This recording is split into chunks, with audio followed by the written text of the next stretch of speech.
السلام علیکم ورحمۃ اللہ وبرکاتہ نحمده ونصلی علی رسولہ الکریم اما بعد فاعوذ باللہ من الشیطان الرجیم بسم اللہ الرحمن الرحیم رب اشرح لی صدری ویسر لی امری واحلل عقدۃ من لسانی یفقہوا قولی۔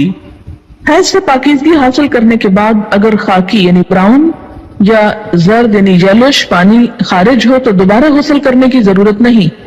ان ام عطیہ رضی اللہ عنہا قالت كنا لا نعد القدرة والصفرة بعد الطہر شیئا، رواہ ابو داود۔ حضرت ام عطیہ رضی اللہ عنہا فرماتی ہیں حیض سے پاکیزگی حاصل کرنے کے بعد خاکی یا زرد رنگ کے پانی کو ہم کوئی اہمیت نہیں دیتی تھی۔ اسے ابو داود نے روایت کیا، یعنی آپ اپنے مقررہ ایام پر پاک ہو گئی، نہائی، نماز پڑھی اور پھر کچھ گھنٹے گزرنے کے بعد یوں معلوم ہوا کہ یلوش ڈسچارج پھر ہوا ہے تو اس کو کنسیڈر کرنے کی ضرورت نہیں، اب دوبارہ نہانے کے لیے زحمت نہ کرے۔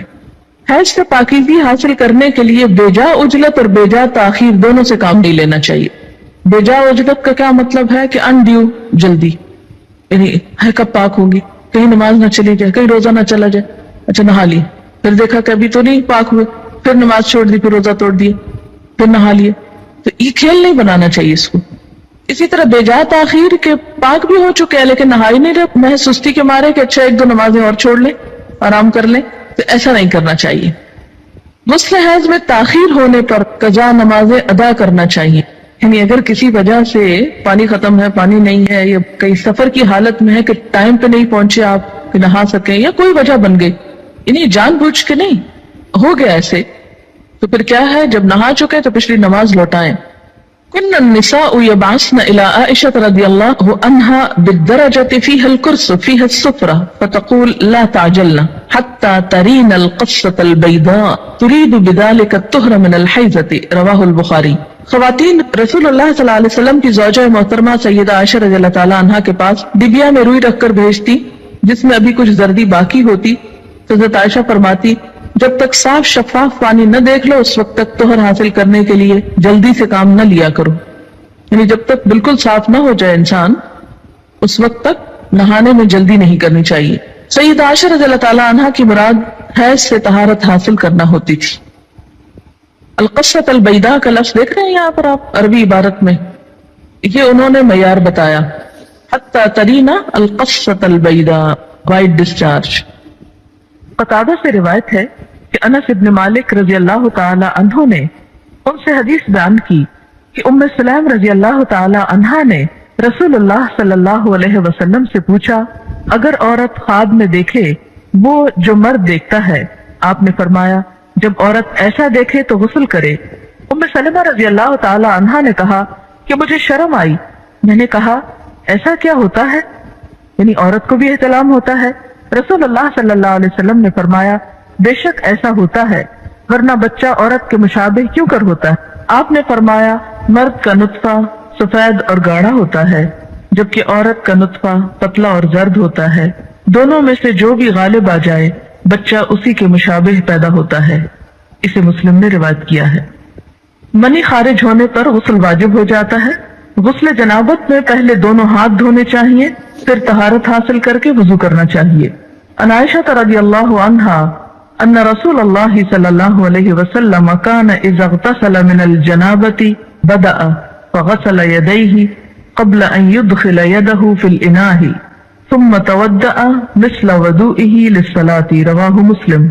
حضرت عائشہ رضی اللہ تعالی عنہا سے روایت ہے کہ رسول اللہ صلی اللہ علیہ وسلم جب غسل جنابت کرتے تو برتن میں ہاتھ ڈالنے سے پہلے دونوں ہاتھ دھوتے، پھر نماز کی طرح وضو کرتے، پھر غسل فرماتے۔ اسے مسلم نے روایت کیا ہے۔ غسل جنابت کا مسنون طریقہ یہ ہے، عن عائشہ رضی اللہ عنہا قالت کان رسول اللہ صلی اللہ علیہ وسلم اذا اغتسل من الجنابة يبدأ ويغسل يديه ثم يفرغ بيمينه على شماله فيغسل فرجه ثم يتودأ وضوءه للصلاة ثم يأخذ الماء فيدخل أصابعه في أصول الشعر حتى إذا رأى أن قد استبرأ ثم حفن على رأسه 3 حفنات ثم أفاض على سائر جسده ثم غسل رجليه متفق علیہ۔ حضرت عائشہ رضی اللہ تعالی عنہا سے روایت ہے کہ جب رسول اللہ صلی اللہ علیہ وسلم غسل جنابت فرماتے تو پہلے اپنے دونوں ہاتھوں کو دھوتے، پھر دائیں ہاتھ سے بائیں ہاتھ پر پانی ڈال کر استنجا کرتے، یعنی استنجا کے لیے بایاں ہاتھ استعمال کرنا چاہیے جبکہ پانی دائیں ہاتھ سے ڈالنا چاہیے، پھر نماز کی طرح کا وضو کرتے۔ اس کے بعد ہاتھوں کی انگلیوں سے سر کے بالوں کی جڑوں کو پانی سے تر کرتے، یعنی پورے سر کی سکن اور بالوں کی جڑیں اچھی طرح ویٹ ہونی چاہیے، دھلنی چاہیے۔ 3 لپ پانی سر میں ڈالتے، یعنی 3 times ایٹ لیسٹ سر پہ پانی پور کرتے، اور پھر سارے بدن پر پانی بہا دیتے، آخر میں پھر پاؤں دھوتے۔ اسے بخاری اور مسلم نے روایت کیا ہے۔ پاؤں دھونے کی حکمت کیا ہے؟ اس لیے کہ کچی زمین ہوتی تھی اور نہاتے وقت پانی جب زمین پہ پڑتا تو چھینٹے دوبارہ پاؤں پنڈلیوں تک آ جاتے، تو اس سے آخر میں پھر پاؤں دھو لیتے اور مکمل طور پر پاک ہو جاتے۔ قال ابن عباس رضی اللہ عنہما تغتسل وتصلی ولو ساعة من النهار ويأتيها زوجها اذا صلت الصلاة اعظم، رواہ البخاری۔ حضرت عبداللہ بن عباس رضی اللہ تعالی عنہما فرماتے، یہ دونوں اب صحابیوں کے فتوے ہیں کہ مستحاضہ حسب عادت ایام حیض کے بعد غسل کر کے نماز پڑھے۔ مستحاضہ کون ہوتی؟ حیض کے علاوہ جو بلیڈنگ ہوتی ہے بیماری کے طور پر، وہ استحاضہ کہلاتی ہے، یعنی سارا مہینہ سپاٹنگ ہوتی رہتی ہے۔ تو اس میں کیا ہے کہ جو حیض کے ایام ہیں جن میں بلیڈنگ فرق ہو جاتی ہے، مثلا تھکنس ہے یا اس کی اور علامات معلوم ہوتی ہیں، یا اس بیماری کے شروع ہونے سے پہلے ایام حیض کی جو ڈیٹس تھی یا جو عادت تھی اس کے مطابق نہا لے اور باقی دنوں میں نماز پڑھتی رہے، خواہ سپاٹنگ ہوتی ہے۔ حضرت عبداللہ بن عباس فرماتے ہیں کہ مستحاضہ غسل کر کے نماز پڑھے خواہ ان کی ایک گھڑی باقی ہو، مثلاً سورج غروب ہونے میں 5 منٹ ہے اور اب وہ نہا کر نکلی تو پڑھے اثر۔ جب عورت نماز ادا کر چکے تو پھر شوہر اپنی بیوی سے صحبت کر سکتا ہے، کیونکہ نماز افضل ہے، اسے بخاری نے روایت کیا ہے۔ حائضہ پاکیزگی کی حالت میں جس نماز کے اول یا آخر وقت میں سے ایک مکمل رکعت ادا کرنے کا وقت پالے، اس وقت کی قضا نماز اسے ادا کرنی چاہیے۔ مثلا ظہر کی اذان ہو چکی، آدھا گھنٹہ گزر گیا، آپ نماز پڑھنے جا رہے تھے، پتہ چلا پیریڈز ہو گئے، اب نماز تو نہیں پڑھ سکتے، لیکن چونکہ وقت نماز کا داخل ہو چکا تھا اس لیے یہ نماز آپ کے ذمہ ہو گئی۔ اب جب آپ پاک ہوں گے تو یہ نماز دہرائیں گے۔ یہ پتہ ہے آپ کو پہلے سے؟ یہ دیکھیں اکثریت نہیں بول رہی ہے۔ اس سے اندازہ کریں کہ ہم اپنے دین کے فرائض کو کس حد تک جانتے ہیں اور ہمارے بڑوں نے ہم کو کیا بتایا، اور اگر ایسی باتیں کلاس میں کی جائیں تو پھر یہ شرم و حیا کے خلاف۔ دیکھیں کہ یہ مسائل پڑھائے اس لیے جاتے ہیں کہ انسان فرائض میں کوتاہی نہ کرے، کیونکہ فرائض کی پوچھ ہے قیامت کے دن۔ اور اسی طرح اگر عصر کا وقت مثلا ختم ہونے سے آدھا گھنٹہ پہلے پاکی حاصل کی، اب نہانے میں 20 منٹ لگ گئے، 10 منٹ باقی ہیں، اور جتنی دیر میں مصلی بچھایا مغرب کی نماز ہو گئی۔ بعض اوقات ایسا نا سردی ہوتی ہے، دروازے بند کرتے جائے نماز بچھاتے کرتے ٹائم ہو جاتا ہے۔ حیض اس خون کو کہتے ہیں جو خواتین کو ہر ماہ مقررہ اوقات میں کسی سبب کے بغیر از خود آتا ہے، یعنی ایک فطری طریقہ ہے۔ نفاس وہ خون ہے جو عورت کے رحم سے بچے کی ولادت کے وقت اور اس کے بعد کم و بیش 40 روز تک خارج ہوتا ہے۔ یاد رہے کہ شریعت میں حیض اور نفاس کے احکام ایک جیسے ہیں۔ حیض کے دنوں کی تعداد مقرر نہیں، کسی ماہ کم کسی ماہ زیادہ دن ہو سکتے ہیں، اسی طرح مختلف لوگوں کی عادت مختلف ہو سکتی ہے۔ حضرت عائشہ رضی اللہ تعالی عنہا سے روایت ہے کہ نبی اکرم صلی اللہ علیہ وسلم نے فرمایا، جب حیض آئے تو نماز چھوڑ دو، اور جب ختم ہو جائے تو غسل کر لو اور نماز پڑھو۔ اسے نسائی نے روایت کیا ہے۔ حالت حیض میں عورت کا جسم اور کپڑے دونوں پاک ہوتے ہیں، یعنی جسم اس میں کوئی بظاہر ناپاکی نہیں ہوتی۔ مثلاً ہاتھ پاک ہے، اگر عورت آٹا گوندنا چاہے تو آٹا ہاتھوں سے ناپاک نہیں ہو جائے گا، اگر پانی پیے تو اس کا بچا ہوا پانی ناپاک نہیں ہوگا، اگر کسی چیز کو چھو لے تو وہ چیز ناپاک نہیں ہوگی، جس بستر پہ سوتی ہے اس بستر کو دھونے کی ضرورت نہیں، جو کپڑے پہنتی ہے ان کپڑوں کو دھونے کی ضرورت نہیں، الا یہ کہ کوئی ظاہری نجاست ساتھ لگ جائے۔ حیض کی حالت میں عورت کا بوسہ لینا جائز ہے۔ حضرت میمونہ رضی اللہ تعالی عنہا فرماتی ہے کہ رسول اللہ صلی اللہ علیہ وسلم اپنی ازواج مطہرات سے بوس و کنار فرما لیا کرتے تھے، حالانکہ وہ حالت حیض میں ہوتی۔ اسے مسلم نے روایت کیا ہے۔ حائضہ سے صحبت کرنا منع ہے، یعنی انٹر کورس منع ہے۔ غسل سے پہلے حائضہ سے صحبت کرنا منع ہے، خواہ ایام حیض کی مدت کم ہو یا زیادہ۔ دوران حیض صحبت کرنے کا کفارہ 1 دینار 4 گرام سونا ہے، جبکہ حیض ختم ہونے لیکن غسل سے قبل صحبت کرنے کا کفارہ نصف دینار 2 گرام سونا صدقہ کرنا ہے۔ حضرت ابو ہریرہ رضی اللہ تعالی عنہ کہتے ہیں کہ رسول اللہ صلی اللہ علیہ وسلم نے فرمایا، جو شخص حائضہ سے صحبت کرے یا عورت سے دبر کے راستے سے صحبت کرے، عمل قوم لوط کی طرح، یا نجومی کے پاس قسمت کا حال معلوم کرنے آئے، تو اس نے گویا محمد صلی اللہ علیہ وسلم پر نازل شدہ تعلیمات کا انکار کیا۔ اسے ترمذی نے روایت کیا ہے۔ حضرت عبداللہ بن عباس رضی اللہ تعالی عنہ سے روایت ہے کہ رسول اللہ صلی اللہ علیہ وسلم نے غسل حیض سے قبل اپنی بیوی سے صحبت کرنے والے آدمی کے بارے میں فرمایا کہ وہ 1 دینار 4 گرام سونا یا نصف دینار 2 گرام صدقہ کرے۔ اسے ابو داؤد نے روایت کیا ہے۔ اس سے دراصل عورت کے حقوق کو پروٹیکٹ کیا گیا، کیونکہ عورت اس حالت میں بیماری کے زیادہ قریب ہوتی ہے صحت کی نسبت، اور کئی قسم کی میڈیکل کمپلیکیشنز کا بھی احتمال ہو سکتا ہے دونوں کے لیے، اس لیے منع کیا گیا۔ اور صدقہ اس لیے رکھا جاتا ہے تاکہ انسان اس ڈر سے کہ پیسے جائیں گے، کیونکہ پیسے کا جانا زیادہ تکلیف دہ ہوتا ہے بعض اوقات، یا پینلٹی یا جرمانہ یا فائن کہہ لیں، تو اس لیے یہ ایک طرح سے روکنے کا سبب بنایا گیا۔ حائضہ طواف کے علاوہ باقی سارے مناسک حج ادا کر سکتی ہے۔ باقی مناسک حج کیا ہیں؟ مثلا احرام پہننا، اسی طرح عرفات جانا، مینا جانا، کنکریاں مارنا، یہ تمام چیزیں درست ہیں، لیکن طواف نہیں ہو سکتا۔ شروع میں صحیح ہو سکتی تھی، لیکن چونکہ اب وہ مسجد کا حصہ ہو گئی ہے، اس لیے صحیح کرنا بھی درست نہیں۔ حائضہ نماز پڑھ سکتی ہے، نہ روزہ رکھ سکتی ہے، یعنی نہ نماز پڑھ سکتی ہے نہ روزہ رکھ سکتی۔ تو اب کتنی چیزیں منع ہو گئی؟ طواف، نماز، روزہ۔ حیض شروع ہوتے ہی روزہ ختم ہو جاتا ہے، خواہ سورج غروب ہونے سے 1 لمحہ ہی پہلے کیوں نہ آئے۔ حیض کی وجہ سے روزہ ختم ہونے کے بعد کھانا پینا جائز ہے، البتہ روزہ کی قضا ضروری ہے۔ حائضہ کے لیے روزہ کی قضا ہے، نماز کی نہیں۔ ہمارے یہاں عام طور پر یہ خیال پایا جاتا ہے نا کہ اگر پیریڈز آ بھی جائیں تو روزہ نہیں توڑنا چاہیے اور کچھ کھانا پینا نہیں چاہیے، اس دن کا ہو جاتا ہے۔ یہ خیال غلط ہے۔ دوسرا یہ کہ یہ کہا جاتا ہے کہ چلیں اگر نہیں کھائے پیئیں گے تو روزے کا ثواب مل جائے گا، ایسی بھی کوئی بات کہیں نہیں لکھی ہوئی۔ جب روزہ ہوا ہی نہیں تو ثواب کائے کا ملا؟ ناپاک حالت میں روزہ رکھنے کا یہ ثواب ہے یا الٹا گناہ ہے؟ یعنی ناپاکی میں کس نے روزہ رکھنے کو کہا؟ اور جب روزہ ہی نہیں تو کھانا پینا کیوں حرام کر لیا اپنے اوپر؟ یہ دین میں خود ساختہ پابندیاں ہیں۔ بہت سے لوگ بسا اوقات عورتوں کو پرووک کرتے ہیں یہ کہہ کر، دیکھو اسلام نے تمہارے ساتھ کیسی زیادتی کی، اور اسلام میں تو عورت کو کوئی حیثیت ہی نہیں دی گئی، اس کے دین میں بھی نقص بتایا گیا۔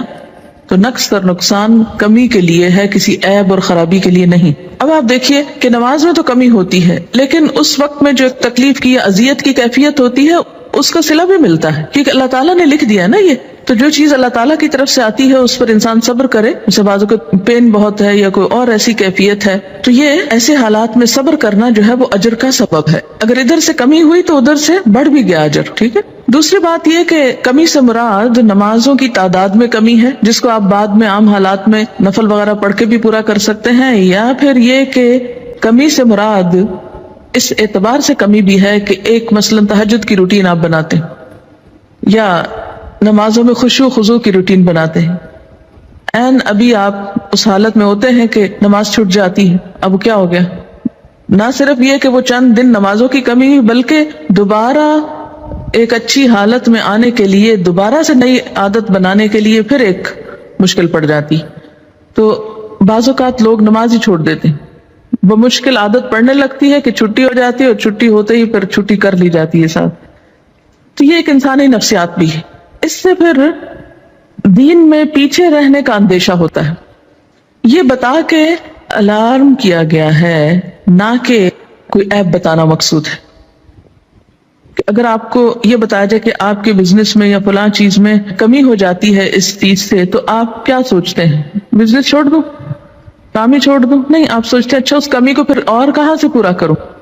کسی بھی چیز میں جب کسی بھی چیز کی کمی کا سبب بنتا ہے اور اس کو بتایا جاتا ہے یہ کمی ہونے لگی ہے، مثلا اگر کسی کو بتایا جائے کہ مارکیٹ میں فلاں پروڈکٹ نہیں آ رہی ہے جس کی وجہ سے فلاں کی سیل پر اثر پڑ جائے گا اور ایک دم کمی ہوگی، بزنس ڈاؤن ہوگا، تو انسان مایوس ہو کے بیٹھ نہیں جاتا بلکہ کچھ اور سٹرگل شروع کرتا ہے کہ کسی اور طریقے سے کمی پوری کی جائے. تو یہاں بھی جب یہ بتایا گیا کہ میں نقصان دین ہاں، تو اس کا مطلب یہ ہے کہ اس کمی کو کسی اور طریقے سے پورا کیا جائے. یہ ایک خیرخواہی بھی ہو سکتی. اگر کوئی عورت رمضان میں فجر کی اذان سے پہلے حیض سے پاک ہو جائے اور غسل کا وقت نہ ہو تو پہلے روزہ رکھ کر بعد میں غسل کر سکتی. لیکن اگر اذان کے بعد پاکی ہوئی ہے، یعنی بعد میں بھی اسپاٹ لگا ہے اور سورج نکلنے کے بعد آپ پاک ہو رہے ہیں اور نہا رہے ہیں اور روزہ آپ صبح سے رکھ چکے ہیں، تو وہ روزہ نہیں ہوتا. کپڑے پر حیض کے خون کا داغ لگ جائے تو اتنی جگہ دھو کر اسی کپڑے پر نماز ادا کی جا سکتی. حائضہ کے لیے مسجد میں ٹھہرنا جائز نہیں، البتہ گزر سکتی.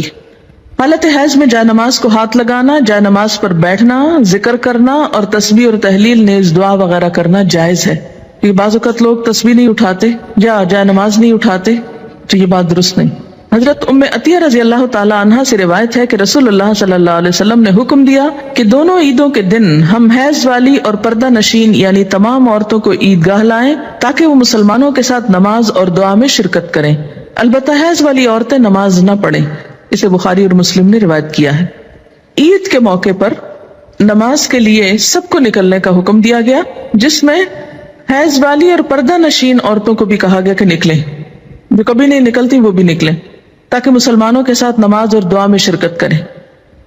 البتہ حیض والی عورتیں نماز نہ پڑھیں. تو اس سے کیا پتہ چلتا ہے کہ عیدگاہ تک جانا، وہاں بیٹھنا اور دعا میں شریک ہونا ایسی عورتوں کے لیے بھی جائز ہے. حیض کا خون نہ لگے تو حائضہ کے کپڑے پاک رہتے ہیں جنہیں دھوئے بغیر نماز پڑھی جا سکتی. حائضہ کا دوپٹہ یا چادر اوڑھ کر دوسری عورت نماز پڑھ سکتی. حیض سے پاکیزگی حاصل کرنے کے بعد اگر خاکی یعنی براؤن یا زرد یعنی یلوش پانی خارج ہو تو دوبارہ غسل کرنے کی ضرورت نہیں. حیض سے پاکیزگی حاصل کرنے کے لیے بے جا عجلت اور بے جا تاخیر دونوں سے کام نہیں لینا چاہیے. بے جا عجلت کا کیا مطلب ہے کہ انڈیو جلدی، یعنی ہے کب پاک ہوگی، کہیں نماز نہ چلی جائے، کہیں روزہ نہ چلا جائے. اچھا نہا لی، پھر دیکھا کہ ابھی تو نہیں پاک ہوئے، پھر نماز چھوڑ دی، پھر روزہ توڑ دیے، پھر نہا لیے. تو یہ کھیل نہیں بنانا چاہیے اس کو. اسی طرح بے جا تاخیر کے پاک بھی ہو چکے ہیں لیکن نہا ہی نہیں رہے، محض سستی کے مارے کہ اچھا ایک دو نمازیں اور چھوڑ لیں، آرام کر لیں، تو ایسا نہیں کرنا چاہیے. غسل حیض میں تاخیر ہونے پر قضا نمازیں ادا کرنا چاہیے. یعنی اگر کسی وجہ سے پانی ختم ہے، پانی نہیں ہے، یا کئی سفر کی حالت میں ہے کہ ٹائم پہ نہیں پہنچے آپ کہ نہا سکیں، یا کوئی وجہ بن گئی، یعنی جان بوجھ کے نہیں ہو گیا ایسے، تو پھر کیا ہے، جب نہا چکے تو پچھلی نماز لوٹائیں. مستحاضہ حسب عادت ایام حیض کے بعد غسل کر کے نماز پڑھیں. مستحاضہ کون ہوتی؟ حیض کے علاوہ جو بلیڈنگ ہوتی ہے بیماری کے طور پر، وہ استحاضہ کہلاتی ہے. یعنی سارا مہینہ سپاٹنگ ہوتی رہتی ہے. تو اس میں کیا ہے کہ جو حیض کے ایام ہیں جن میں بلیڈنگ فرق ہو جاتی ہے، مثلا تھکنس ہے یا اس کی اور علامات معلوم ہوتی ہیں، یا اس بیماری کے شروع ہونے سے پہلے ایام حیض کی جو ڈیٹس تھیں یا جو عادت تھی اس کے مطابق نہا لے اور باقی دنوں میں نماز پڑھتی رہے خواہ سپاٹنگ ہوتی ہے. حضرت عبداللہ بن عباس فرماتے ہیں کہ مستحاضہ غسل کر کے نماز پڑھے خواہ ان کی ایک گھڑی باقی ہو. مثلاً سورج غروب ہونے میں 5 منٹ ہے اور اب وہ نہا کر نکلی تو پڑھے اثر. جب عورت نماز ادا کر چکے تو پھر شوہر اپنی بیوی سے صحبت کر سکتا ہے کیونکہ نماز افضل ہے. اسے بخاری نے روایت کیا ہے. حائضہ پاکیزگی کی حالت میں جس نماز کے اول یا آخر وقت میں سے ایک مکمل رکعت ادا کرنے کا وقت پالے اس وقت کی قضا نماز اسے ادا کرنی چاہیے. مثلاً ظہر کی اذان ہو چکی، آدھا گھنٹہ گزر گیا، آپ نماز پڑھنے جا رہے تھے، پتہ چلا پیریڈز ہو گئے، اب نماز تو نہیں پڑھ سکتے، لیکن چونکہ وقت نماز کا داخل ہو چکا تھا اس لیے یہ نماز آپ کی ذمہ ہو گئی. اب جب آپ پاک ہوں گے تو یہ نماز دہرائیں گے. اور اسی طرح اگر عصر کا وقت مثلا ختم ہونے سے آدھا گھنٹہ پہلے پاکی حاصل کی، اب نہانے میں 20 منٹ لگ گئے، 10 منٹ باقی ہیں، اور جتنی دیر میں مصلی بچھایا مغرب کی نماز ہو گئی. بعض اوقات ایسا نا سردی ہوتی ہے، دروازے بند کرتے، جائے نماز بچھاتے کرتے ٹائم ہو جاتا ہے، اتنے میں اذان ہوگی، اب مغرب پڑھ کے کیا کرے؟ عصر قضا پڑھے۔ حائضہ کو مسلسل قرآن پاک کی تلاوت کرنا منع ہے، البتہ ایک آیت توڑ کر پڑھ سکتی ہے، یعنی بیچ میں سانس لے سکتی ہے، اور یہ حدیث نہیں ہے، بہرحال ابراہیم نخعی کا قول ہے۔ حضرت ابراہیم نخعی کہتے ہیں کہ حائضہ قرآن مجید کی ایک آیت پڑھ لے تو کوئی حرج نہیں، اسے بخاری نے روایت کیا ہے۔ یعنی اس معاملے میں علماء اور فقہاء کے درمیان اختلاف ہے، بعض کہتے ہیں کہ آیت میں سانس لے لے بیچ میں، کٹھی نہ پڑھے، اور بعض یہ کہتے ہیں کہ اگر پڑھ لے تو حرج کوئی نہیں ہے، کیونکہ کسی صحیح حدیث میں منع نہیں کیا گیا۔ ایک روایت ملتی ہے مگر وہ ضعیف ہے۔ حائضہ قرآن مجید کو ہاتھ نہ لگائے، اگر پکڑنا ضروری ہے تو کپڑے سے پکڑنا چاہیے، یعنی عربک ٹیکسٹ جو ہے اس کو ٹچ نہیں کریں۔ شوہر کی اجازت سے حیض لانے یا حیض روکنے کی ادویات استعمال کرنا جائز ہے۔ دوران حیض بیوی کو طلاق دینا منع ہے۔